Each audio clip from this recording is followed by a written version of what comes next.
My phone did an update recently, and every time that happens, like small stuff changes and the appearance of things change and things aren't where you expect them to be, and there's like either a learning curve or like you've got to just change everything back to the way you like it. You've been through this, yeah?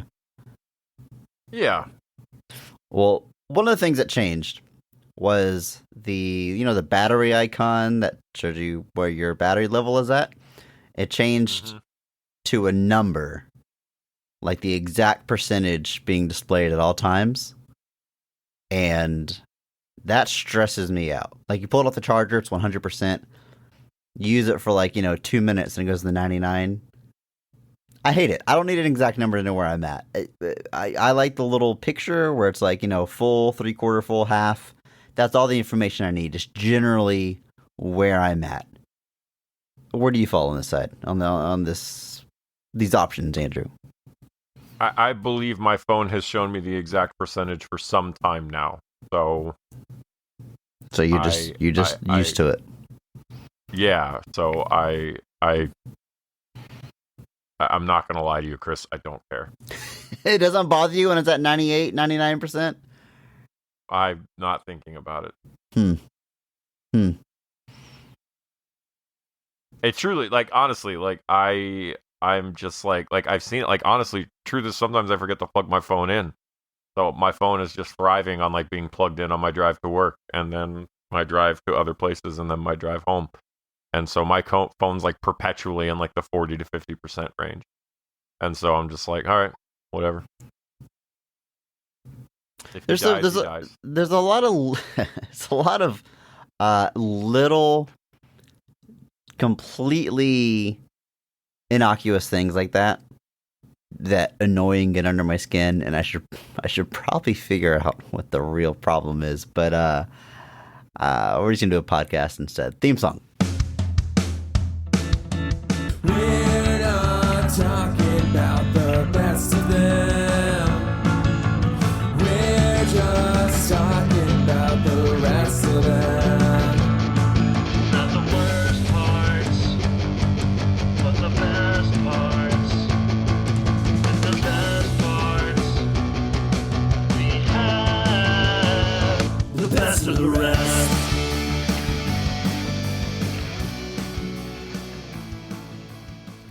Hello and welcome to Best of the Rest. My name is Chris Logan, and I am joined, as always, by my bass-playing co-host, Andrew Williams. Say something to the listeners, Andrew.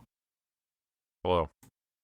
Each week, we take a second look at a movie that was poorly received upon release and challenge ourselves to only talk about the things we like and what the movie does well. It's Fake Band Month, and this week, we are talking the 2008 film The Rocker. Andrew, what's your history with this movie? Did you see The Rocker in theaters or at all before this week? I don't think so, no. So first time watching, I assume you were aware of it. To what extent were you aware of this movie? I knew it came out, and I remember the poster was Rainn Wilson in his underwear, and I was like, well, that's not something I want to see.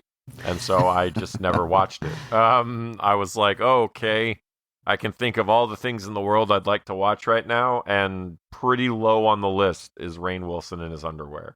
It's kind of like when I first started watching Breaking Bad, and you just see Bryan Cranston in his underwear a lot in those first few episodes. Yes. And I was like, I don't know that I signed up for this. Grown men and whitey tidies is not something that's on your checklist. Tidy whities. No, it is not.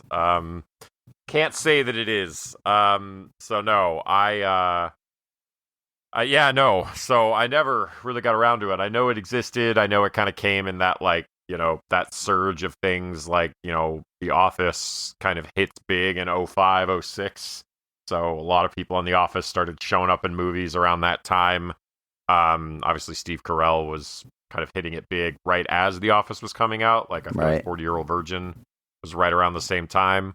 But then almost anybody who was a major character on The Office started getting movie chances. And they all showed up in various places and all had varying levels of success. So, John Krasinski had stuff like Leatherheads, It's Complicated, obviously Rainn Wilson had things like this.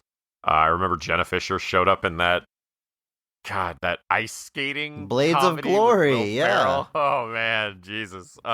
She's in Walk yeah, Hard like I as said, well. Walk Hard with and just anyway, a variety of, like I said, varying levels of success. But this was definitely one of the first big shots at it felt like kind of Rainn Wilson getting his shot at kind of not just kind of getting the lead role versus just being, Right. a lot of them had showed up in like supporting stuff, but this was definitely him front and center. And so it just never got around to it. You know, I am a huge fan of The Office, and if I haven't made this brag before, I like to say that I've been a fan since day one, meaning I literally watched the series premiere of The American Office. And I say that because it took a few seasons for the show to really take off, but I watched the first season live as it aired. Always been a huge fan, so I'm a fan of the actors in The Office. I'm a fan of the cast of The Office, and I remember this movie coming out, and it's like, oh, no one was saying Rainn Wilson back then. They were saying Dwight. Dwight's in a movie, and he had the little part in Juno the same year, maybe a little bit before this. And then, like you said, this is like his big vehicle, his big chance to star in a movie. And kind of the same thing, even though being a big fan of Rainn in the show, I was like, I don't really know if I want to see a show or a movie based around him, and then the movie comes and goes very quickly. It flops. I don't hear anything good about it, and it's just a movie kind of lost the time that I don't think about for a while.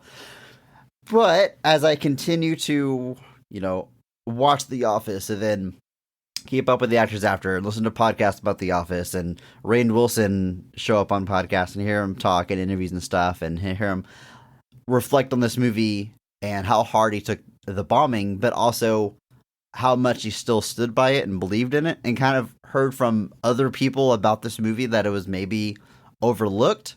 I made it a point to go back and watch it. I don't know.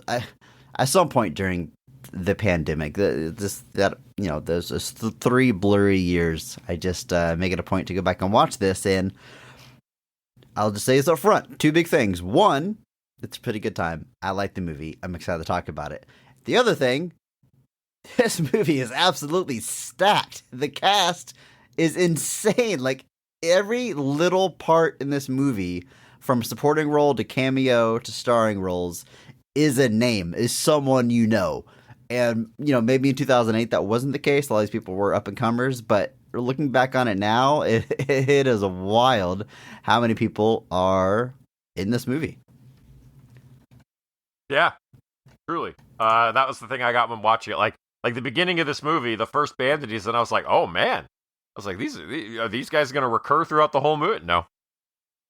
They show up at the end for another couple minutes, and that's it. And it's a group of people that are not, nobodies. But I guess Right. at the time, they probably were. So that was what I really had to go and do after this. I was like, oh, when did you get famous after this? How before famous were you was this movie?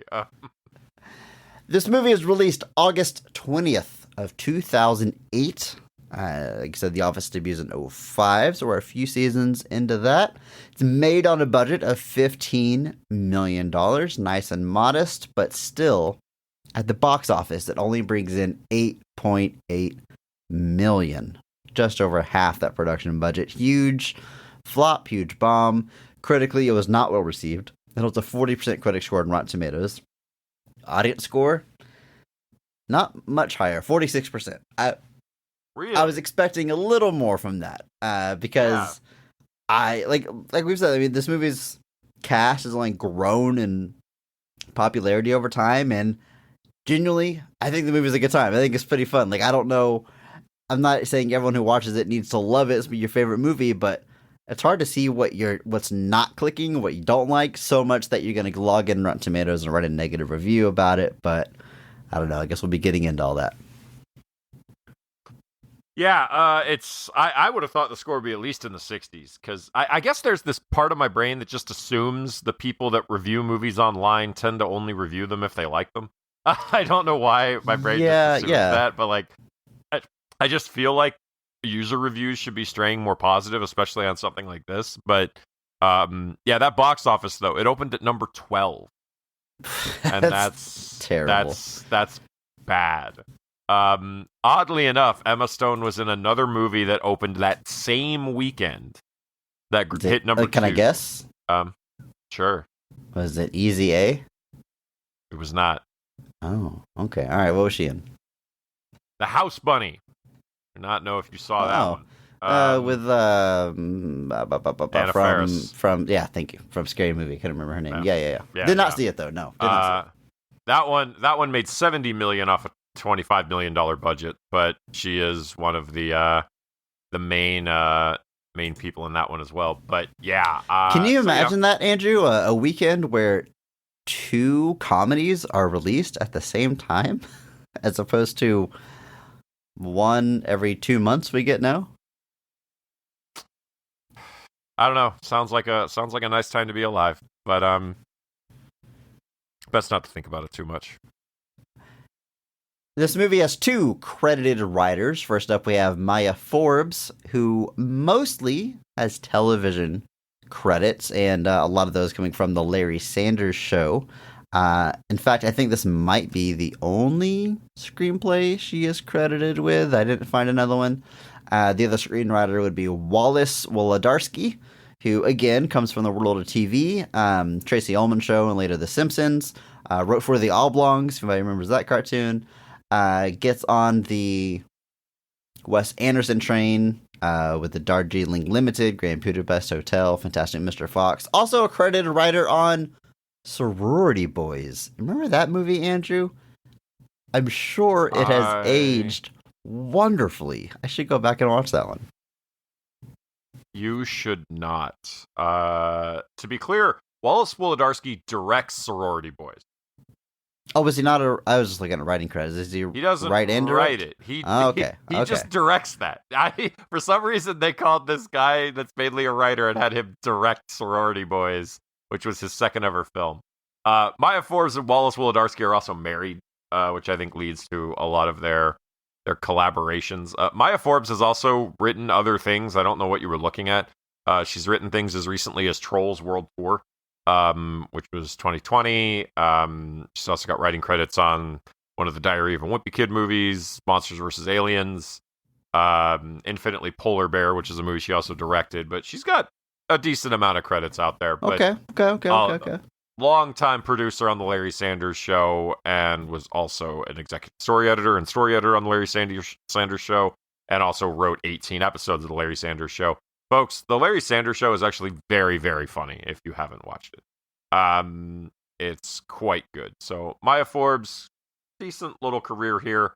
Wallace Wolodarski, definitely a little more, I don't know if prolific's the word I'd use, but what's funny to me about his involvement with Wes Anderson is that he doesn't write or do anything like that on Wes Anderson's films. He always has like a bit part, and that's it. Like Rushmore, Darjeeling Limited, Fantastic Mr. Fox, Grand Budapest Hotel, French Dispatch. He's all just like, it's like a bit part. That's all he does. Got no other involvement besides that. So they must be friends from back in the day or something like that. But it is just pretty funny to me that he's involved with that, but on such a odd level for him being mainly a writer. But yeah, an interesting group with an interesting career. Yeah, like even like I said, Wallace looking at The Oblongs, which, man, The Oblongs, I remember seeing that on, like, I guess they replayed it like every weekend. It felt like it was that. God, what was that other one? Mission Hill? Was that what it was called? I don't know. I think I watched The Oblongs on Adult Swim, which was, syndication. I think that's what I mean. Adult Swim. Yeah. Yes, I meant that. But yeah, Mission Hill was another one there that I just remember being like seeing a bunch of episodes of. But what was so funny to me about always seeing those is that they both had one season of like 13 or less episodes. So it was so odd to me that like you would see them on all the time. So literally after like week 4, you were seeing the same episodes again. Yeah. Like it was just the same. It's like they really stretched those and got as much out of them as they could. But yeah, what a weird time where strange stuff like that existed. The movie is directed by Peter Catano. Now, another interesting filmography here, because in 1997, this man directs his second feature film. It's a little movie called The Full Monty, a comedy that just really blew up, adored by critics. He's nominated for Best Director at the Academy Awards. And after that, Andrew, I don't recognize any of these movies except for The Rocker, which, as we established, was a huge flop at the time. As recently as 2024, he directs something called The Penguin Lessons, starring Steve Coogan. I've never heard of this before.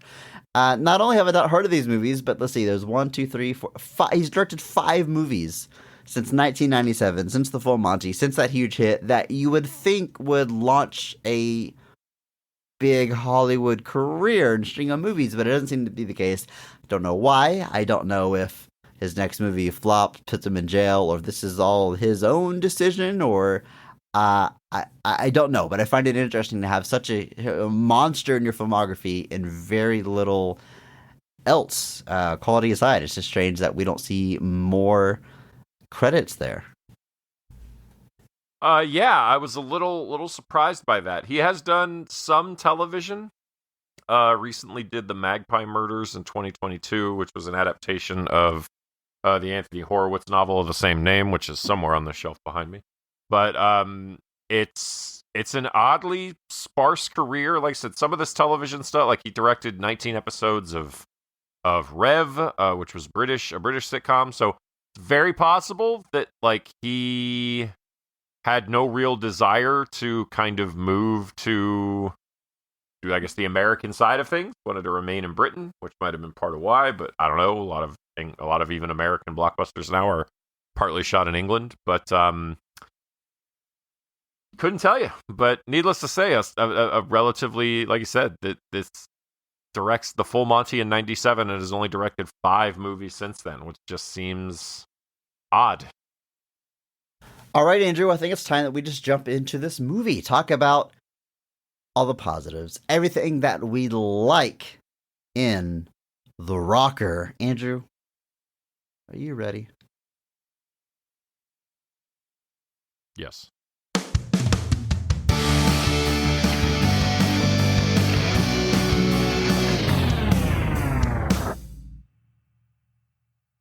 Robert Fishman, aka Fish, is the drummer for an up-and-coming 80s hair band called Vesuvius. But just as the band signs their record deal, Fish is kicked out of the group and spends the next 20 years working dead-end jobs and stewing about the rockstar life he could have had.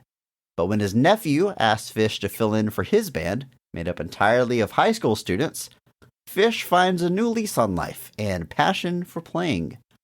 As the band gains notoriety, Fish is put on a collision course with his old bandmates. Oh no, Andrew, how's he going to handle that reunion with his old group? Tales the oldest time, guy plays drums in band, kicked out of band, starts a new band, etc., etc. You know the joke we make here every episode. But Andrew, I'm excited to talk about the scenes of this movie. We've got 2 fake bands to talk about. It's funny that you make that joke when that actually did notably happen to one of the most famous bands of all time. Hang on. This happens on the okay, so there's one of the most famous bands of all time. All right. Fired their drummer right before they got famous. The Beatles? Yes. But did that drummer start a new band that also got popular? Then they had a rivalry. I thought you were gonna do sort of famous. I thought you were gonna do Metallica and what's Megadeth? Mustaine. Yeah. I guess that sort of counts. Yeah. There you go. I think there was bad blood in that break. That wasn't amicable. I don't think we had any split bills with Metallica and Megadeth back in the day. I mean, I don't think Dave Mustaine appreciated getting thrown out of Metallica. He largely owns to the fact that it was kind of his own fault that it happened because he was, abusing substances and various other things. But I don't think Metallica and Megadeth have ever shared the stage since. So I wouldn't I wouldn't say there's bad blood necessarily, but I wouldn't exactly say there's good blood either. So. And Megadeth is famously Mustaine and a bunch of 17-year-old, 18-year-old kids, right? Depending on the year. Yeah, I mean they were in the 80s. Obviously, those kids have grown up now, but he started it with a high school. He tends to find peers for the most part. Yeah, Andrew, I was joking. That was a joke. I'm just joking you. Oh, guys, it's been a rough year. All right, we're gonna talk about the scenes of this movie, but first, of course, we're gonna start with the cast of the film. Starting with the high point, best casting, best performance in the movie, because every episode we recognize one person who goes so far above and beyond the Call of Duty that they actually elevate the quality of the entire film with their performance. And we recognize that person by giving them the Mark Strong Award. Andrew, kick us off. Who is getting your Mark Strong Award for The Rocker? I mean, I thought about this for a little bit, but to me, I think it's kind of an obvious pick. But to me, the pick is Rainn Wilson as Robert Fishman. Fish. He's Fish, man. Fish. He's Fish. What can I say? What can I say about Fish? What can I say? What can I say about Fish? He's Fish, man. Anyway, you're Mark Strong now. He's Fish. I can't say anything else about It's Fish. Man. It's my Mark Strong Award winner. Fish. It's Rainn Wilson as Fish. It's Fish. What is there to say about Fish? What are you gonna do? It's Fish. There's no more to say. Andrew, Anyway. we don't do a lot of in-joke callback stuff. That is from like episode 60 of this podcast, I think. Mission Impossible 2 episode, I brought that up. So, well, this one was teed up, man. Like it was, it right, was there, right there too. It Like, was I was right like, there. I can't let this one go. I can't let it go. But anyway, to speak a little bit more, because I guess there is more to say about Fish. Obviously, he's got a bit of an arc through this movie. Obviously, he starts off as kind of your prototypical, I guess not necessarily like your prototypical man-child, because like he has a job and like he has an apartment that he lives in with his girlfriend. Like he's not like just living in a base. He's not living in the basement of a Chinese restaurant yet. But he gets fired from his job and kind of ends up down on his luck, stays with his sister, and that's how he gets involved in this new band. But there's an arc he takes is kind of getting over the past and moving on and starting to kind of try and grow as a human because he's kind of been consumed by that bitterness that he's had. And Rainn Wilson makes the character likable to an extent throughout most of this. Obviously, there's moments where he takes some hard turns, but overall, you're still kind of rooting for the character, which is kind of tough when you play characters like this. It's easy to kind of be like, oh, well, you suck. So why do I want to see you succeed? But here, I think Rainn Wilson does a really good job riding that line of this character being kind of a man-child, but starting to make the steps in the right direction, even when he stumbles and falls a few times, while still making that character somebody that you want to see succeed. And Rainn Wilson's a really funny guy, it turns out. So Rainn Wilson is fantastic. Like I said, also getting my Mark Strong Award here, and I'm a big fan of the guy. Obviously, it's very easy to take The Office for granted, and a character like Dwight, who we saw for 9 seasons, but like his portrayal of that character is so good, so much so that I feel like the oddball weirdo of the cast is something that's been emulated in shows since then. Like I love Brooklyn Nine-Nine, but I think the character of Boyle wouldn't have existed without the character of Dwight.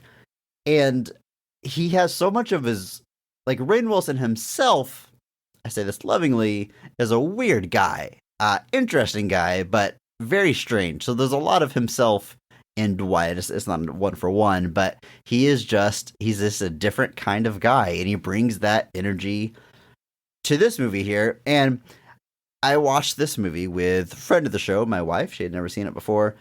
She enjoyed it, but she said something pretty early on in this movie that I'm going to risk sounding a little backhanded or like a negative. I don't mean it that way, but she said, man, you could have just plugged Jack Black into this role and the movie is exactly the same. And it's very hard not to see that. I mean, right down to him walking around with his gut out, like in his underwear, something Jack Black would do, like his high energy. But they just both have, like, every one of their roles, they're bringing a lot of themselves to it. Not to say they play the same character every time, but they have that weird, oddball, unique energy they bring into those roles. And I think you could have made The Rocker with Jack Black, and you largely get a same movie. I mean, there's a lot of overlap with this movie and School of Rock, which is about an aging rocker teaching kids. Well, he's not teaching this movie, but playing with kids in a rock band. They're both not the best dude, the best guy. I think the biggest difference is that Rainn Wilson brings a lot of bitterness and anger to this role, which I don't typically see from Jack Black. He's a lot more happy-go-lucky. But when Rainn Wilson is like into the music and rocking out, yeah, it's a very similar energy. And I just desperately want to see a movie now where Jack Black and Rainn Wilson play brothers. And I don't have any pitch beyond that. Classic Chris Logan movie pitch. I just want these two actors to play brothers, but I think their energies would match up very, very well on screen. But I know it sounds backhanded because I'm comparing him so heavily to another actor, but still, it's not easy to bring Jack Black level of energy to a movie. And I think he has enough of his own flavor and flair into it. It doesn't ever feel like a poor man's Jack Black or anything like that, but the similarities I think are kind of undeniable. Yeah, I don't think it's a stretch to basically be like to see similarities between these characters, to see that they've I didn't really think of School of Rock while watching this necessarily, which I think kind of speaks to how they both kind of bring their own unique energies to it. And there's enough of the difference of the setup that I think it mostly works. But without feeling like it's just like, this isn't an observe and report Paul Blart type situation where movies about down on their luck mall cops both come out at the same time and both are wonderful. Anyway, it is tough. Like I said, I don't know the nice way to say it is, because I don't really think they're stepping on each other's territory too much here, but I definitely see the similarities. They both carry that everyman energy. They both bring forward that idea that they're both kind of grounded, a little down to earth. Obviously they play up the eccentricities for flair, but in both instances, you're largely rooting for those characters. And in this instance, yeah, it's Rainn Wilson is being Rainn Wilson. He is a weird guy. He's bringing that weirdness here. But it all works for me. So let's talk about first the band that he ends up in, his nephew's band. His nephew, Matt, played by Josh Gad. And this is the first of our castings where we, in retrospect, think, wow, this movie is really stacked. But in 2008, no one really knows who Josh Gad is. This is pre-Frozen. This is what's the play? The Book of Mormon, which is like his big break. And he stars in a ton of stuff after that. There's just a few movie credits really before this one. It'd take a while before he takes off, but Josh Gad, he plays keys in the band, and he plays a character we would come to expect Josh Gad to play. First off, I think he's 27 playing 18 and 19. I think most of the band... 27 playing a 17-year-old, yeah. I think most of the band feels on point, but he's got that 5 o'clock shadow. It's like, you seem a little older, but he has a very meek presence about him that really helps the energy of being an insecure high school kid. And that's kind of his arc, is learning to be a little more self-confident in this band. But he plays the part, like I said, it's a part we kind of expect from Josh Gad at this point. This is just an early example of it. Yeah. It is weird looking at what his career is, which is a lot of voiceovers. But yeah, Frozen is 2013, and that's obviously one of his big. That gets him into like the Disney circle. He cutting his teeth at this point. So it's definitely one of the ones where I look back and I'm like, whoa, Josh Gad is here. What I'm sad about is that he was supposed to do a legacy sequel show to Honey, I Shrunk the Kids, and Rick Moranis was supposed to come out of retirement for it, and COVID killed it. So, I'm a Man, little sad do that they Rick Moranis officially won't be say back like on my it's screen. they're not? I think he's basically said right now it's not. It's not moving forward, which is terrible. Yeah, Josh Gad's great, but here, like you said, I definitely looked at him when I was like, "How old are you supposed to be again?" And then I looked up how old he was, and I was like, 27. All right, yeah. When I was 27, I couldn't. Although if I shaved the beard, I'd probably look like 14, knowing my luck. So receding hairline would give me an edge, but not enough of one. And then playing bass in this band, ADD is the name of the band, by the way, is this little actor named Emma Stone, who's like one of the biggest actors in Hollywood today. But way back in 2008, this is just her second film credit. Like you said, she's in The House Bunny the same year, but Superbad is the only film she was in before this. And Zombieland comes soon after. I mean, this is like a roller coaster ride that is only up after this, which sounds bad because roller coasters are fun when they go down. So I don't know if that's the best analogy, but she's only gotten more popular. Well, no, if you say something's been a roller coaster, it means it goes up and down. It's not a good thing to say it's been a roller coaster. Yeah, it's like her career's only gone up from here steadily. So what's a good analogy? Because roller coaster is not it. That implies. But also, like, it's been all uphill, all downhill. When someone says, "Oh yeah, this has been a roller coaster, ups and downs," are they implying the ups are good and the downs are bad? Because that's like the opposite of how a roller coaster works, right? On a roller coaster, the ups are kind of boring, and it's the down that you want. Like roller coasters are fun when they're going down. It's the same problem when people say it's all uphill from here. No, all uphill from here means it's harder. You mean it's all downhill from here, but yet all downhill from here usually means it's all bad now. We lost the methodology of what the statements actually I usually mean at a certain hear. point. I don't know if I hear it's all uphill. I hear people say it's all downhill from here. It's all downhill from here, and they mean that's bad. Oh man, graduate high school, but if life's it's all downhill from there. It's easier to go downhill though. Yeah. If you're gonna have to work and it's all gonna suck, that means you have to go uphill. See, that's the point. That's the thing. I think we talked about this with Doug. Like, I think this is like a real conversation we've had. Where, like, we talked about how all downhill being bad doesn't make sense because going downhill is easier. My dad didn't go downhill in 6 feet of snow to school both ways in no shoes. He went uphill to school in 6 feet of snow. Yes, because uphill is the struggle. Downhill is not. You can sled downhill. You can't sled uphill. It's like Blade, man. It's ice skating uphill. Can't do it. What's a good thing that goes up and up and up? Like, what's good to go up? Like rising. Her career has been rising like bread ever since. Bread goes up. You don't want bread to rise too much. If it rises too much, you're not going to have. You're going to. All right. Let's not workshop the entire English language here right now. It's just too late now. It's funny to me that Emma Stone, who is Emma Stone, is like third or fourth build in this movie. Like it's a major part, but nowhere near the starring role. I mean, let's look at let's see, Easy A is 2010. Is that the first movie she stars in? It's like ever since then, just about she is the lead or just about the lead of the movie. Alum of the show. We've had a chance to talk about her before. We talked about The Amazing Spider-Man 2, a movie I love very much. Love her performance there. She might be a Mark Strong Award winner. Who knows, Andrew? There's no way to check. But she's great here.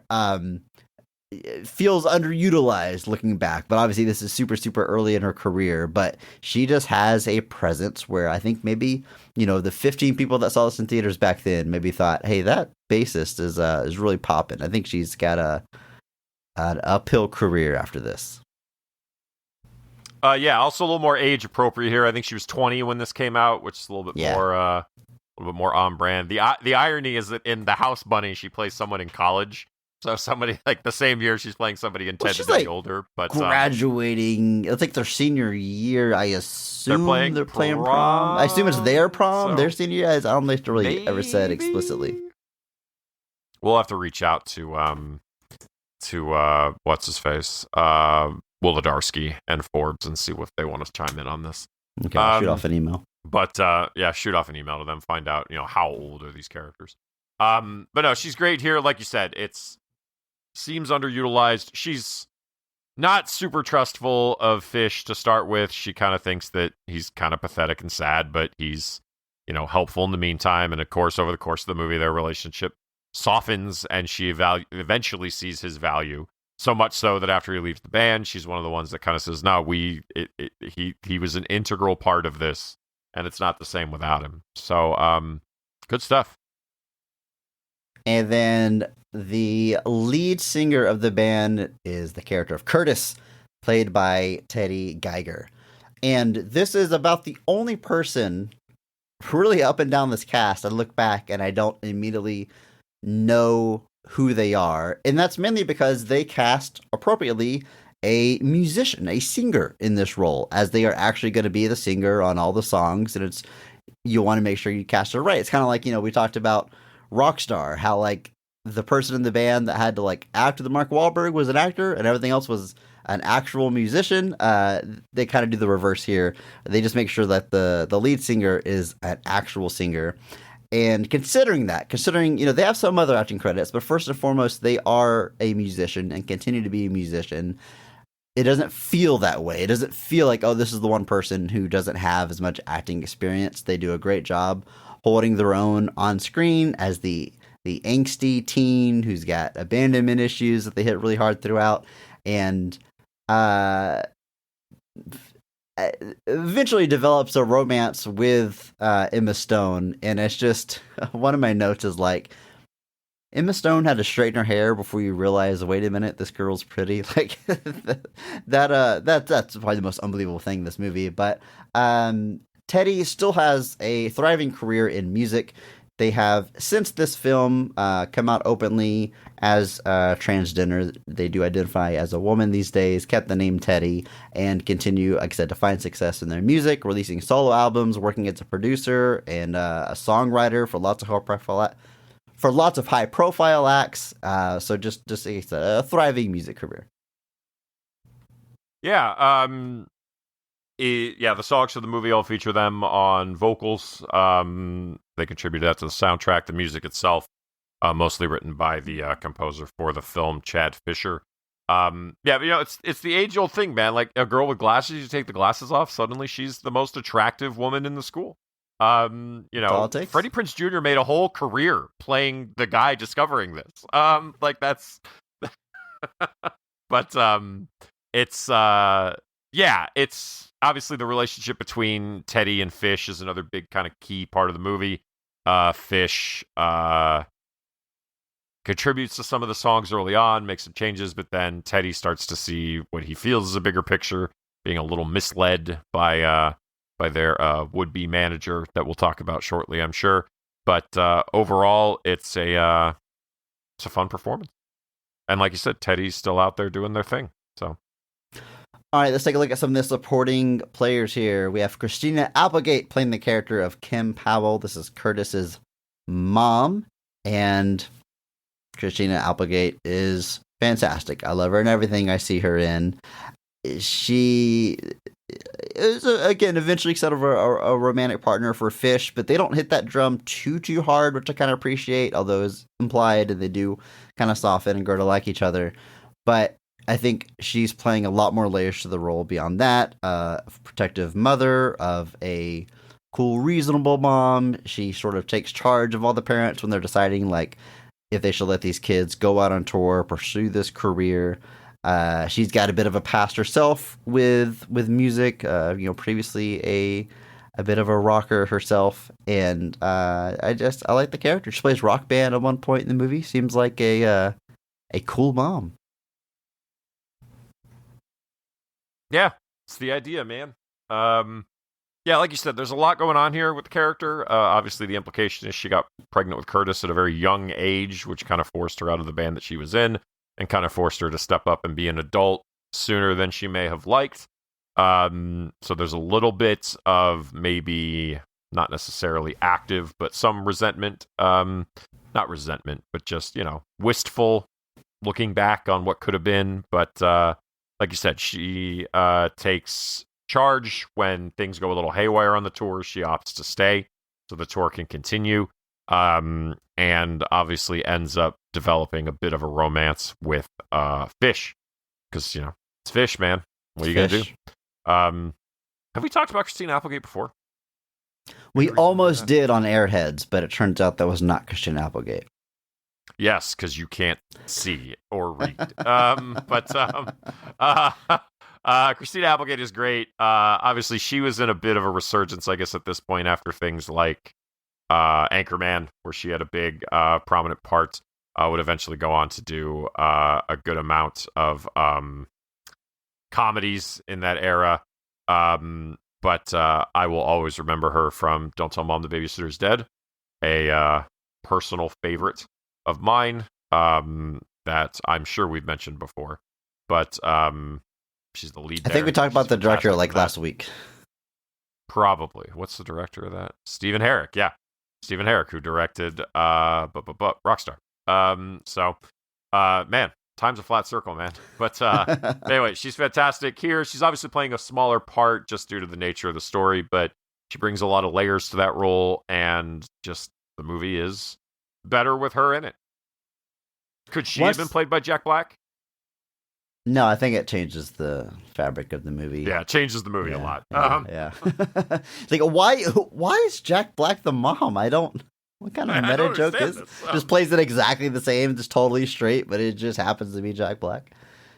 It's just a budding romance with Rainn Wilson, and no one ever acknowledges that it's Jack Black and Rainn Wilson. Don't threaten me with a good time, man.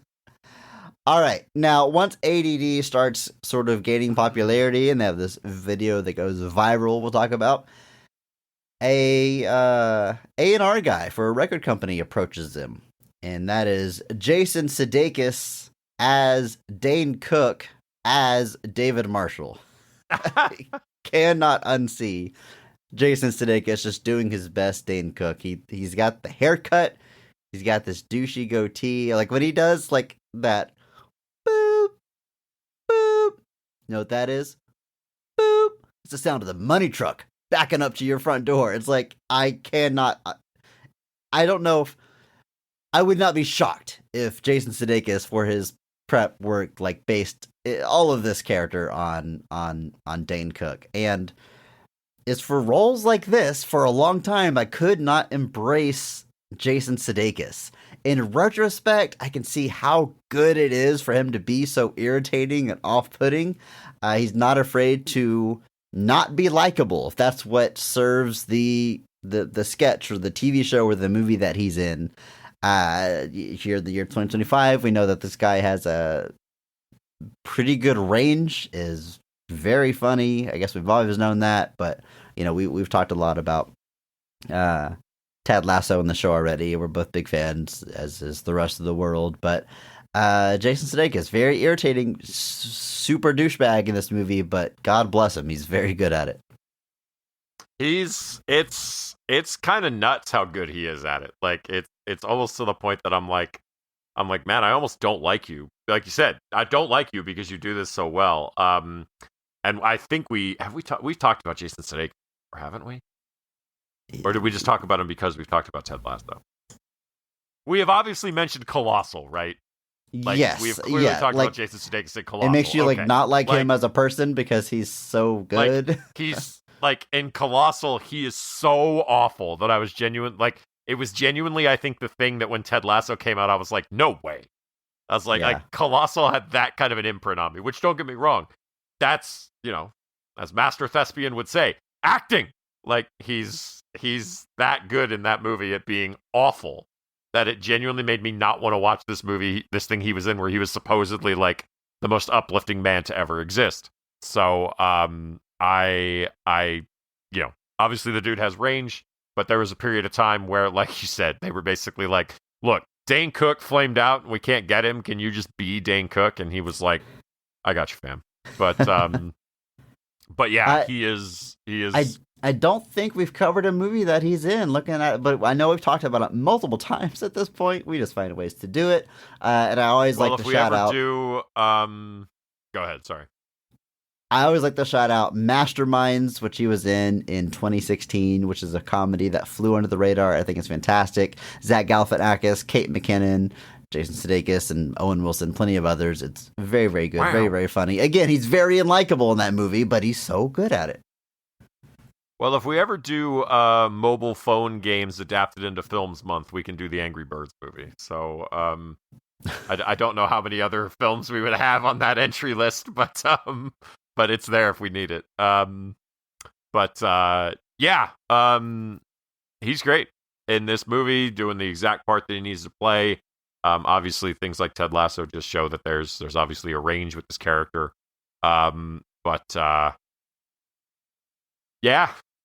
Ted Lasso 4, it's coming. A lot of cast to go through still. Fish moves in with his sister. His sister, Lisa, is played by Jane Lynch. Jane Lynch. Just why is she here? 2008. This is post 40-year-old virgin. She's really starting to pop off and get on a lot of people's radar. It's still pre Glee, I believe. That was a weird sentence to say, but she's definitely gaining notoriety. Role Models is around this time, one of my favorite comedies ever.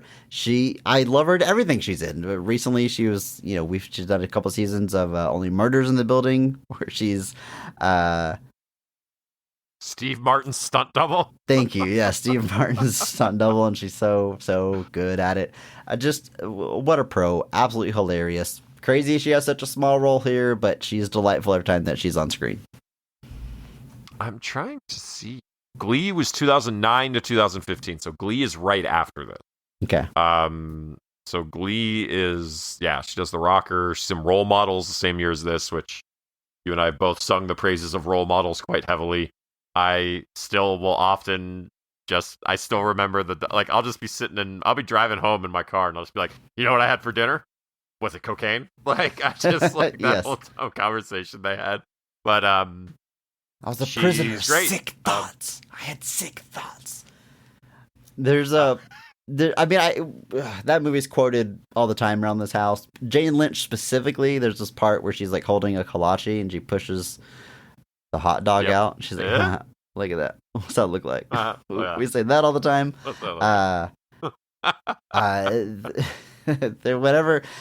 Just the movie overall, I think the thing I say the most is, there's this whole rant about how dumb it is that Starbucks names their sizes what they do, and then Paul Rudd, it gets explained to him. It's called Venti because it's 20 ounces. Venti, 20, and he just goes, "Is that true?"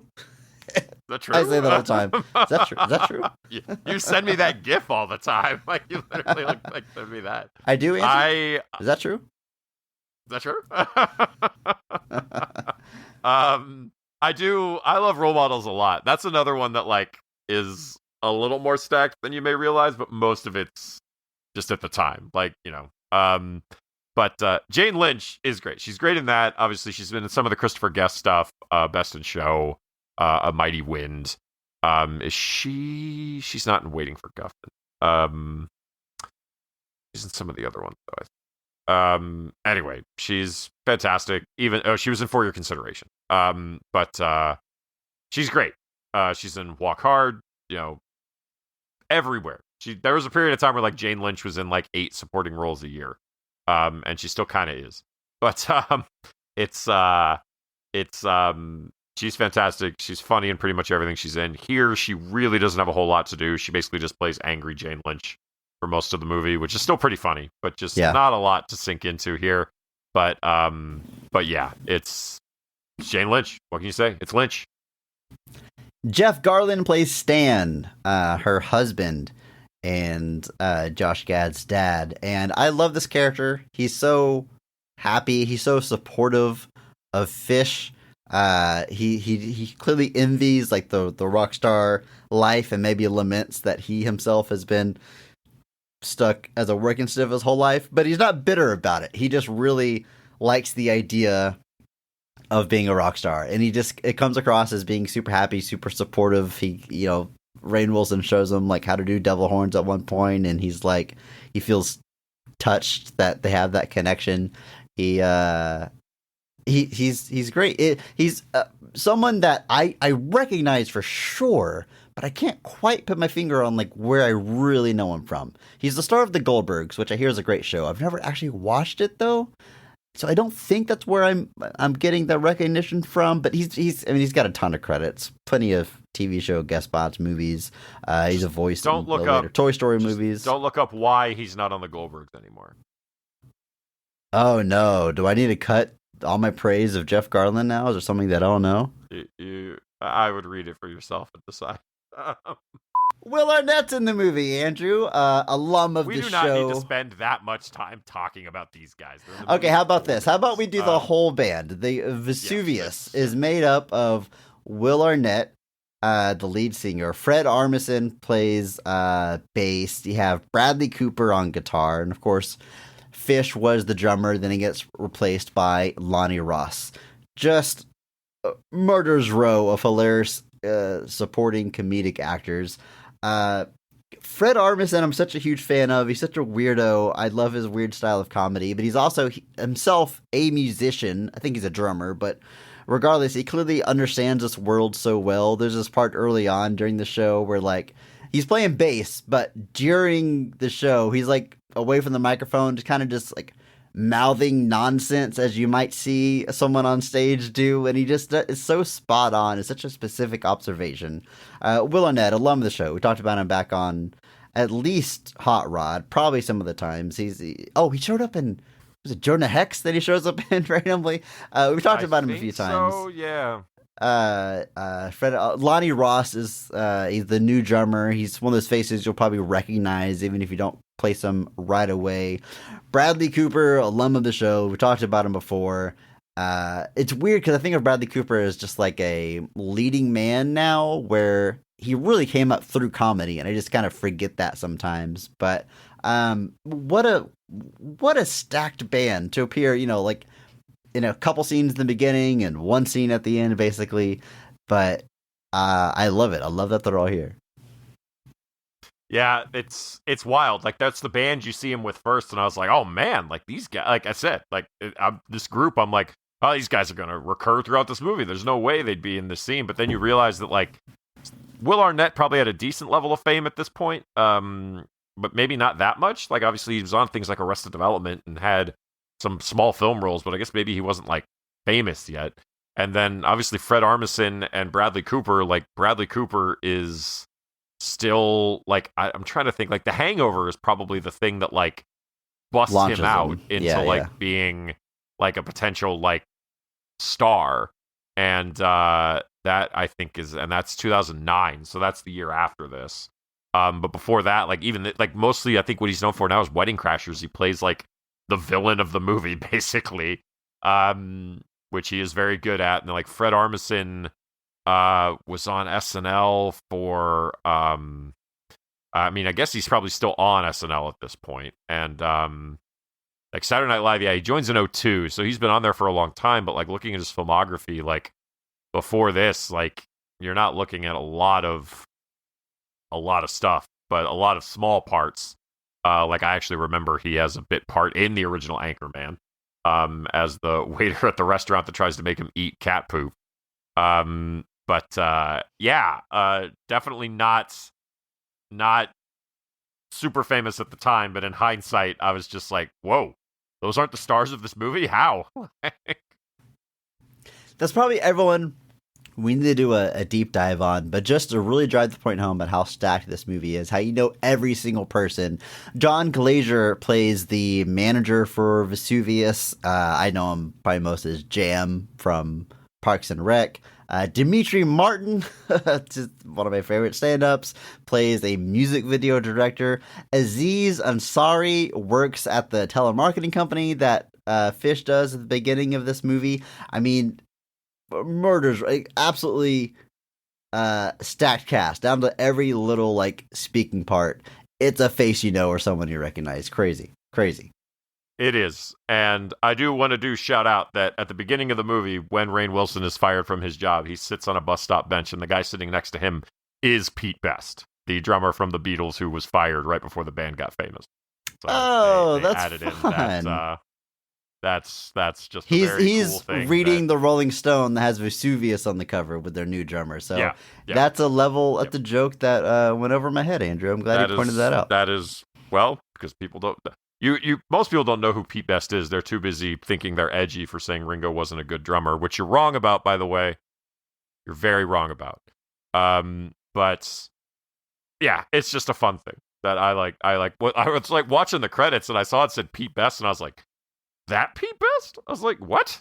And yeah, lo and behold. So in a movie about a drummer fired right before a band got famous, they got the drummer who got fired from a band right before they got famous to make a cameo. So pretty cool. Oh, one more tiny role. Fish's girlfriend that breaks up in the very beginning is Jane Krakowski from 30 Rock and a million other things. Mm-hmm. So again, absolutely stacked cast. But Andrew, we've covered the major players and then some. It's time that we talk about the scenes of this movie, starting with the best scene of the film, or at least our personal favorite. So in your opinion, when is this movie firing on all cylinders? What is the best scene, the Pete Best scene of The Rocker?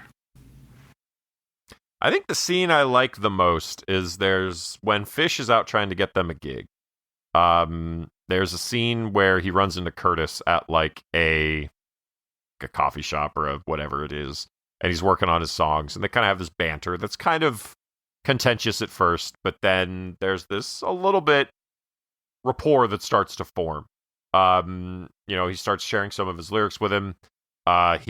Fish actually says something that Curtis is like, oh, that's actually pretty good. I'm going to use that. And they have this conversation, and it leads to them taking a drive. And he's like, if we can drive around going nowhere and listen to this music, it means that it's good. And you get this kind of montage of them driving around Cleveland, listening to the band's demo. And you can see the bond kind of form in real time. And it's one of those moments where, like, it would have been so easy to just have Fish be this deeply unlikable character the whole movie. And I'm certain there's movies just like that. I mean, we watched Billy Madison not that long ago. But it's... #PP. It's got nothing to say on the quality of the movie that Adam Sandler is an unlikable character pretty much the whole time. But Sure. But it would have been easy to kind of have him just make jokes and talk about how, they're all just kids, they don't know anything, blah, blah, blah. But he actually cares about this music. He cares about being able to play again. And he does lose sight of that at various points throughout the movie. But in this scene, to see that bond between Curtis and Fish kind of form, it speaks to Teddy's ability. It speaks to Rainn's ability. It speaks to all of that to be able to sell that so hard. And to me, it feels like it's an integral part in Teddy welcoming Fish into the band, like beyond just kind of like a, hey, you're helping us out. It's the moment that it kind of becomes their band versus the band he's helping. And I think it's a really pivotal scene. I think the energy in it is really, really good. Their relationship comes off very authentic. And yeah, it's great. I like it a lot.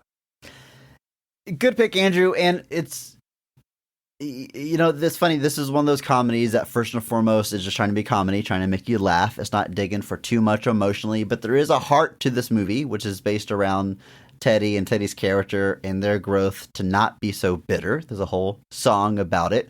And Fish really helps them in that journey. And I'm just going to jump to my favorite scene because it's just a continuing of what starts in the scene you just highlighted. But there's a moment after they all get arrested because they trashed a hotel room. Specifically, Fish throws a TV through the window and they all end up in jail. Their parents have to come pick them up. And while they're sitting there waiting to make bail, Fish is totally fine. This is part of the rock star life. You're going to get arrested, blah, blah, blah. But Teddy's clearly bummed out. And Fish is trying to tell him, like, this is just how it goes, what we do. And Teddy says, well, I guess for me, it's about the music. And Fish makes this point to, again, continue their bond. He's like, yeah, the music's important, but you have to enjoy the journey. You have to enjoy the life, not just trashing a hotel room, but just be present and enjoy what you have. And specifically addressing his father walking out on him, he says that, you got to stop chasing what you're never gonna have. I think that's the quote. It becomes a lyric in the song, but it's a really, really nice moment to address something very serious and kind of just move Teddy a little bit from being just entirely focused on this trauma and being sad about it to moving past it, which is Teddy's journey, like acknowledging it, but also growing and moving and learning to appreciate what's right in front of you, like Emma Stone playing bass. And it's good. So it's just continuing. The heart of the movie, I think, is Fish and Teddy and their relationship and Teddy's growth. And so you picked a great scene at the coffee shop. I just want to kind of piggyback on that and highlight their scene in jail. And the irony of the whole thing is that Fish is holding on to this deep, resentment that he hasn't let go of yet. True. He hasn't gotten rid of it. So he's building this lesson and sending it to all of them that, you got to enjoy it. You can't just spend all your time. I think it's missing what you never had. I think it's something kind of like that. He misses the idea of his dad being present. And, and that's the irony of it, is that Fish has not gotten over what happened to him, to the point that he's getting fired from his job 20 years later because people still listen to that band's music. And these are great scenes. They're good stuff. It's a good pick. So, what's the most unrealistic thing about this movie, though? Vesuvius is clearly like a hair metal glam band from the 80s. And the movie opens with them. that's still famous in 2006, and it has anticipated albums. Yes. Yes, there you go. There's 80s bands that are still popular, but their new music is not popular. Like, no one's excited about the new Motley Crue record, or whoever out there is still, I don't know if Poison or those guys are still dropping records, but like, I'm sure they are. I mean, Bon Jovi had some big records in the early 2000s, so maybe I'm speaking to, but by and large, bands of that era, their new music does not remain to be popular, and it seems like the band is exactly like they were. They still seem to be doing the 80s glam band thing in 2008 and getting, a huge response from the new album, which I find that pretty funny. Yeah, I genuinely thought that was pretty funny, of just the notion that like the fact that even like in the scene, like when I watched it immediately and they were like 20 years later and the guy's like, "You heard the new Vesuvius? Like, this is great, man." People say this. He waited in line 2 hours to get the CD. I don't think that was ever a thing. Like, what did you have to wait hours? Like, CDs are easy to find, even very popular ones. Like, I guess like release parties they usually did, but yeah, I can't imagine waiting 2 hours for it. It just reminds me, there's this there's an episode of The Tick, the live action one with Patrick Warburton, where one of the characters, Arthur, talks about waiting in line to try and meet this other superhero, and the one guy is just like, or Batman is just like, "Wait a second, that was like 5 years ago." And he was like, "Yeah," he's like, "So you were a grown man, waiting in line? No, you can't do this, man. That's not cool." And he's like, "And who gets to decide what cool was? You?" And he's like, "I didn't ask for this job, but if I got to do it, it's me." Like, it's so just the fever that would still exist about a band like that. Like, even Black Sabbath released a new album in like 2013 and nobody cared. Like, nobody listened to it. Like, it's one of those things where like they release the albums and like, yeah, they just Styx. No one wants to hear you play Brave New World. They want to hear you play Come Sail Away. Andrew, I gotta tell you something that just happened, and I think you might be proud of me. You mentioned Batman Will from The Tick. I pictured him in my head. I haven't watched that show in a while, but I pictured Batman Will, and in my head, I was like, wait a minute. I recognize this guy. And I Googled to confirm. He's in a million things. He's the mayor of Gotham in the Dark Knight trilogy. He's in Bates Motel. He's in The Morning Show. Like, he's an actor Nestor Carbonell. I did not know his name, even though I've seen him a million times. But I'm just now putting together that he was Batman Will back on that TV show. But Andrew, I recognized the face. Beautiful. I love to see it. And he has actually gone on record and said that if there was like, looking back, he's like, that's the thing he says he wished got a little bit more of a chance than it did. Like, he's like, I think that could have been something special, and it never quite got a chance to get out of first. And he's correct, folks. But the Tick with Patrick Warburton is wonderful. Andrew, It's I know so you're a big fan of the Tick in general, but I assume all 3 adaptations you were a big fan of. Do you? Yes.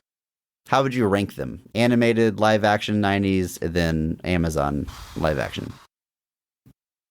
Well, you asked. So the thing I like most about This is just the rest of this episode.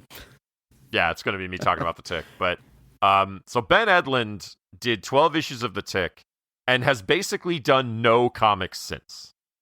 Like, Ben Edlund did his original 12 issues of the Tick and then has almost essentially never returned to comics since.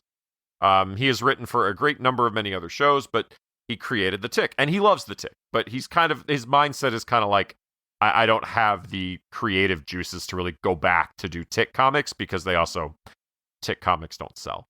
The Tick is always a hard sell, but Ben Edlund gets this joy that basically every 10 years somebody comes to him and says, hey, what about doing the Tick again on some form of television? He's always endeared by that the character has managed to exist in the way that it has. So but the thing I like most about it is that in every instance, he plays to the situation or adapts it. Like the Tick, the thing I will say about it is the Tick in all of the versions, to me, is almost exactly the same. The Tick's characterization, his presentation, are almost all identical. It's what's around him that dim-witted changes. but endearing. Yes, essentially. Speaks in his long nonsense monologues that make sense to him and nobody else. A little taken aback when he runs into situations he doesn't know what to do with, but and like you said, endearing. There's still a wholesomeness to him. He still believes in the greater good. And who is the Tick? Who knows? They've never really answered that question. And I don't want them to. I don't need to know who the Tick is. But in the animated version, they got to lean into like the kind of comedic insanity of the original comics. There's a lot of those early episodes that pull from those original issues pretty heavily. And in animation, you can do that. You can play with that world in a pretty direct way. And kind of do the direct adaptations of the Tick kind of falling into a world that already has tons of superheroes, and you can kind of show how he matches against them. With the live-action versions, there's 2 different approaches. The first Tick live-action with Warburton is basically a sitcom. Like, you rarely see the superhero action. It's largely what's outside that you're seeing. And so it was like, okay, well, how do we make that interesting? And he's like, we'll make them be deeply dysfunctional, very funny people. And that's the key. Yeah, it's almost like that show is Seinfeld, but all the characters are super powered. like it has right, like a basically vibe like that. Like, it's not really about them being superheroes as much as it's about like the nonsense of being a superhero. Like, the Tick doesn't have his license, so his superhero license. So the whole episode is them trying to crack what the Tick's identity is. And it's not about being a superhero. It's just about figuring out this logistical paperwork, essentially. And it's just a wonderful show, but it is essentially a sitcom. And then the last Amazon show, which managed to get 2 seasons, I was a little curious about that one. I like it a lot. Peter Serafinowicz takes over the role of the Tick. Very, very good for it. Griffin Newman plays Arthur of the Blank Check that he does the podcast for. Yes. And a variety of other projects that he's worked on over the years. But what I loved about that world is that Ben Edlund kind of looked at the superhero landscape and was like, oh, so like dark and gritty is the flavor of the tone of the stuff now. So what he did is he created a dark and gritty version of the Tick universe where everything in the universe is dark and gritty except for the Tick. And that was just, to me, such a fantastic way to approach that, to just not make it the same. Because if you'd even done like a straightforward superhero version, kind of like the cartoon, you're still kind of treading on the same ground. If you do a sitcom-y thing again, like if you brought Patrick Warburton back, I would love to have seen that. Don't get me wrong. If he wants to do more of the sitcom Tick, I'm not going to be sad. But I can see how, as a creator and as somebody that kind of has to be the godfather of the whole thing, how the allure is the ability to do something different with it. The allure is that despite this being a character he created for a comic book shop in the late 80s, it still persists to now. And that was what was so ingenious to me about that, is that the whole world, like in that version of the universe, the Terror commits mass murder, and like Arthur's father got killed in an accident with the Terror. So there's all this bitterness and anger from Arthur at it. And you've got these previous superheroes that are all, hardened, like Punisher-esque. And then here's the Tick, who's still just the Tick and doesn't understand why they're kind of also dark and gritty, because that's just not how he sees the world. And it's just, like I said, it's such a unique way to approach it. If I had to rank them, I'm not going to pick between my children. You can't make me do it. You coward. You coward. Okay, how about this? The one I have watched the most is the sitcom version. That's if I had to say one was my favorite. I was going to rephrase, like, you're sitting at home, you want to just put something on. It's going to be that one with Patrick Warburton as the Tick, Nestor Carbonell as Batman Liz Vassy as Captain Liberty, and then David Burke, I think, plays Arthur. That whole show is so good. Like, there's an episode where Arthur goes on a date and he's trying to wash his suits, and the suit's not dry, so he pulls it out and it's all wet and gross. But later in the episode, like, the Tick comes back to their apartment and he just sees Arthur's date, but not Arthur, and he thinks the date ate Arthur because that's the logical path. So literally it just cuts to like this POV from like inside the woman's mouth of the Tick just like screaming, Arthur, Arthur, like just trying to help him until he appears and he's like, Tick, what are you doing? But it's just so simple in its approach, but manages to be so memorable. And so if there's one I'm going to rewatch the most, it's probably that one. It's just wonderful. And there's only like 8 episodes, so it's easy to watch. But the Amazon one is very good. If you guys never got around to checking out the Amazon one, I would certainly do that. You know what else I think is very good, Andrew? The Rocker, the movie we're talking about today. It's a good time. I'm glad I went back and revisited it a few years ago. I'm glad we're covering it on this podcast. I hope anybody listening that hasn't checked it out makes it a point to do so. At least do it for that cast, but you're going to find a lot to like there. I think the jokes land, and everybody in the band gets an arc. You have Josh Gad getting his confidence. You have Emma Stone getting her smile and getting noticed by Curtis, coming out of her shell a little bit, being a little less angry. Curtis learning to live in the moment. Fish learning to drop his past trauma. You know what's interesting? With Fish's arc specifically, they make it a point to show that, like, on tour, he's too old for the rockstar lifestyle. He is getting beat up, hurt, broken bones, sprained bones. Like, he is a mess by the end. And in my head, I'm trying to remember. I was like, what does he do after this final show they're playing? Like, he's probably not going to continue in the band. They're going to find something more appropriate for their age. And is it like School of Rock? Does he start a school? Start whatever?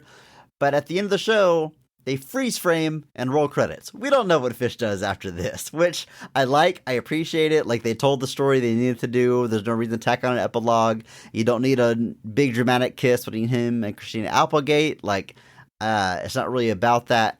I don't know what Fish does, and I kind of like that the movie, like, just gets out while it does. Yeah, I agree. I don't need to know. It's kind of that thing where, like, it's so common that, like, at the end of it you kind of see, oh, where does everybody end up? But it doesn't matter. It's about the moment, man. Speaking of that final scene, they open for Vesuvius. Vesuvius, turns out, Andrew, they're lip syncing. Well, it's a whole Vanilli scandal action going on there. Yeah. Thank you for saying that, because that's exactly what I said in my head. Oh, it's like Milli Vanilli. And then the most dated joke in the movie, Jason Sudeikis gets on a walkie-talkie and says, we got a bit of an Ashley Simpson situation. And I'm like, oh yeah, I totally forgot about that. Like, she was quote-unquote busted for lip-syncing on SNL. Like, it's like, who cares? It's such a nothing thing. But in 2008, I'm sure that was quite the timely reference. I forgot. I was going to mention on the Jason Sudeikis bit that there's season. I don't know if you've ever seen Semi-Pro. I have not. There's probably a whole month dedicated to Will Ferrell does a sport comedies. He's got basketball. He's got race car. He's got ice skating. Is there a fourth one? I'm sure there is. But Is the thing is, News Talladega Anchor a Nights was sport? successful. Okay. No. All right. Street fight with homemade weapons probably is, though. But no, the thing is, you just do Anchorman 2 instead of Anchorman 1. Anchorman 2 is borderline unwatchable to me. But Really? I think we've had this yes. conversation before Yeah. because I quite like I Anchorman 2, can't but do it. I can't that's funny. do it. I can't do it, man. No, but there's a bit in Semi-Pro. Jason Sudeikis plays a character who just shows up to the game. But there's like one scene I remember where Will Ferrell's character is literally in the middle of a basketball game, and it cuts to Jason Sudeikis, and he's sitting in like the first row of the bleachers eating a bag of nachos that's like a giant bag, and he's like, "Hey, where'd you get those?" He's like, "I got them here." And he's like, "Did you get those from the concession stand?" He's like, "No, I brought it from home." And then he literally like travels and stops the game, and the ref blows the whistle because he goes to admonish Jason Sudeikis for bringing his own nachos from home. And at one point during the tussle, like he just smacks the nachos out of Jason Sudeikis' hand. They scatter everywhere, and Jason Sudeikis just stands up, claps his hand, and goes, "All right, let's go, Tropics." Like, doesn't seem phased by it at all. And I don't know why that scene lives in my head so specifically, but I just remember vividly Jason Sudeikis going, "Let's go, Trops." Andrew, that sounds like a scene that you have to see to appreciate because I'm having trouble like tracking the joke there. But I love that we had like a reasonable place to end this episode, and we brought it back just for you to walk us through that. I'm leaving Just this for in me the. to do that. I'm leaving this in the episode. Oh God, why'd you do that to me?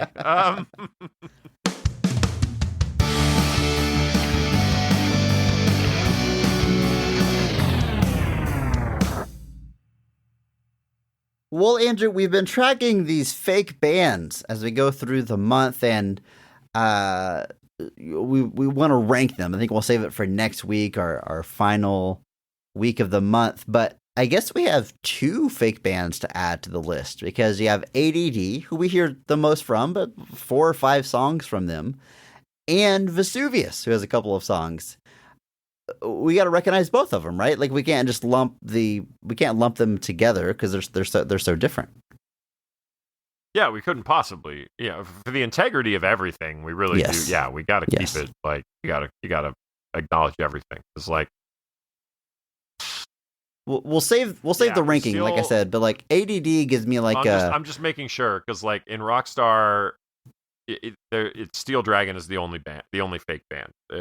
I mean, you have Blood everything Pollution, works. which is at the tribute show, But and that's then just you the have Steel Dragon tribute band. the one solo song at the end, which I don't think is really enough to put on our No, that list. doesn't count. That doesn't count at all. ADD gives me sort of like a Josie and the Pussycats vibe, and then of course Vesuvius is more like Steel Dragon was that 80s. Vesuvius is a little bit more of a parody of 80s bands, where Steel Dragon was a much more sincere take, but still in that same ballpark. We will rank them at the end of the month, but right now, Andrew, it's time to enter AA. It's time for Ask Andrew. Every episode, I ask you a question here at the very end, and you have to answer it. That's how it works.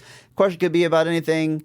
If you want to help us come up with some questions for Andrew, you can do just that in our Discord. There's a link in the show notes. Come and join us if you haven't already. And this week, I think I'm going to go to the Ask Andrew channel and find something to ask you. This comes from that guy in Doom who says, "Ask Andrew, when is the next time he is coming home?" I mean, home is a pretty nebulous term, really. At the end, You're of the day. there What right is now. home, Chris? I'm looking Like- at you on my little like, I'm at screen my here. home. I'm at my home. My books are behind me. My computer's in front of me. My TV's over there. Like my couch is there. Like These are the my things home. that make a home. So when am I coming home? Like I'm here now. What an This odd moment? question. What a weird thing for someone to say. What a waste weird- of my time, Bobby. Come on. No. But I presume what he means is when am I visiting Houston again? To which the answer to that is mid to late July. Okay, good to know. Well, they ask another question. I guess we'll go ahead. Well, this will be a twofer. They also say, who would be your dream director/writer for a new Star Wars project? And I mean brand new project. No familiar characters, different era altogether. Who do you think could pull it off and kickstart a new era of Star Wars? Rian Johnson. Interesting. So, that was a very quick response. Now, do you want to see the long rumored Rian Johnson trilogy of films at this point still, Sure. or just whatever he comes up with? Whatever. What if it's a brand new Star Wars character we've never seen before, who is a space detective and they solve mysteries throughout the galaxy? Don't threaten me with a good time. I mean, that sounds great. Like, it's the most on-brand thing Rian Johnson can do, and I would eat it up. Like, just I would. Yeah, that's kind of my go-to, because I think, we've discussed Last Jedi before, how Last Jedi tried to push the franchise in the new directions, and then everyone got upset. And not everyone, but a vocal group did, sure. the royal everyone got upset. I have long believed that a proper conclusion to Last Jedi reframes the sequel trilogy in a much different light. But Taika Waititi was rumored to be directing one. I don't know if he was going to write it. I would have been fine with that, because I haven't, I know the internet has largely fallen out of love with Taika Waititi these days. I still think he's really funny. I don't know that it's, I don't know that Thor Ragnarok is what I want out of Star Wars necessarily, which is why I'd kind of go more to Rian Johnson, who I think balances the tension and the humor in a pretty good way. So yeah, I mean, if I'm being honest, like, he was supposed to be doing a whole new trilogy of films disconnected from everything else, and as far as I'm concerned, that's what I want, instead of Simon Kinberg doing yet more things. How? Hashtag How? PP. Hashtag PP. How does it he can't keep getting away with it.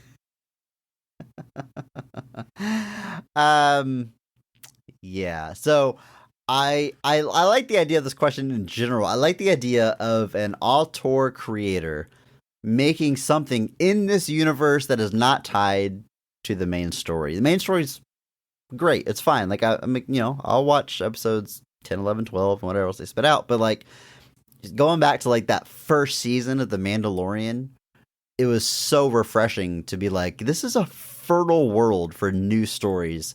Yeah, let's do a Western with, a bounty hunter to fall in love with. Or I'm making my way through Andor Season 2, which has been a fun ride. That's just a great spy series that happens to be in the Star Wars universe. I mean, we know how it connects to the major storyline, but it's by and large brand new characters.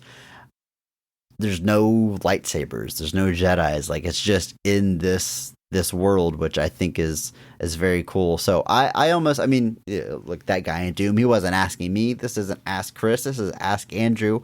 But you could plug any exciting, Ryan Coogler. He could do I'd love to see what he does in this universe. Like, any exciting creator, auteur out there, just let him pitch ideas and give them money, give them a Disney Plus show, and I'll probably check it out. It's not hard. I guess what really I'm saying, not hard. At this point, a Star Wars story not tied to the existing tale, the main storyline, is more exciting to me than one that is. Than, here's that background character from this movie, here's what they're all about. Like something fresh and new in that universe, which is just a great and fun universe. Is exciting stuff. I agree. I think you've got a lot of options, and I think you almost limit yourself. And I don't get me wrong, I guess I realize on one hand they keep going back to the original story because they think that's the draw. Even stuff like Andor. Like, Andor is technically sort of still part of the original story because it fits into those cracks of Rogue One, which fits into the cracks of the larger story. Like, Andor has to build to Rogue One. It can't go anywhere else. Not to say that it can't be good, obviously. Like, there's nothing saying that just because it's associated with the main universe doesn't mean it can't be good. Andor is a prime example. Mandalorian, in a similar way, where, like, yes, and so there's creative ways to tell stories that are quote unquote part of the mainline saga without feeling like you have to, like, just include certain things. But even the Mandalorian kind of runs into those problems of, like, here's some Jedi, here's lightsabers, here's all these other characters. That's why I about, said season 1 specifically. But yes, I know. Yes. But my point simply being that, like, even when it's separate, it still has a tendency to pull back.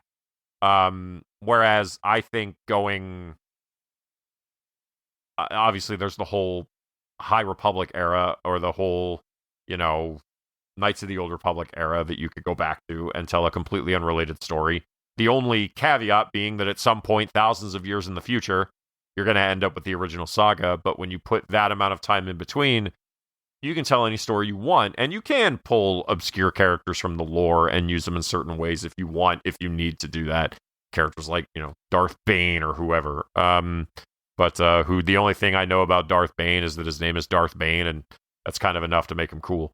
But there's plenty of options and places to go, and so like I said, I get why they keep going back to the original saga, but to me, it's also how I think you start moving away from kind of the criticisms, because it feels like a lot of the stuff that people don't like right now is just bogged down by this notion of, oh, well, it's all part of the sequel stuff, or it all builds into the sequel stuff, and that's all garbage. And these people are just so ridiculous to me, because they don't remember what the discourse around the prequels were at all. They really don't. Like, I still see people that are like, Rian Johnson ruined Star Wars. I was like, no, you guys said George Lucas ruined it 25 years ago. So, buzz off. Shut up. Get a job. But like, so I think the more divorced you are from it, the more it has a chance to stand on its own. Not that, again, that it can't stand on its own, looking at Andor, but so give me a story set 3,000 years ago. Or hell, give me a story 3,000 years from now in the Star Wars universe. What does that universe look like in 3,000 years? Who knows? Star Wars in the present day, as opposed to a long, long time ago. Jedi shopping at Target. Okay. What if it's in the Star Wars universe, but it's present day and in our galaxy? On Earth. What does that look Star like? Trek. No, present day, though. Present day. Here. Present day. Oh, present day. Any I don't know. What if the Rocker, for all we know, the Rocker, Andrew, is in the Star Wars universe? It's just present day in our galaxy. There's just no telling. It was a All long right. time ago in a galaxy far, far away.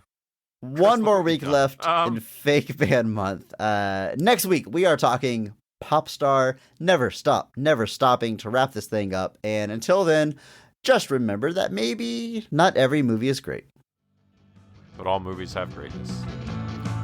Thank you to Mark Benavides for singing our theme song. You can check him out on Instagram at NotThatMarkAnthony. And thanks to Mitch for the music. Check him out on Twitter at I'mABiggieBoy. Check our show notes for the SoundCloud link.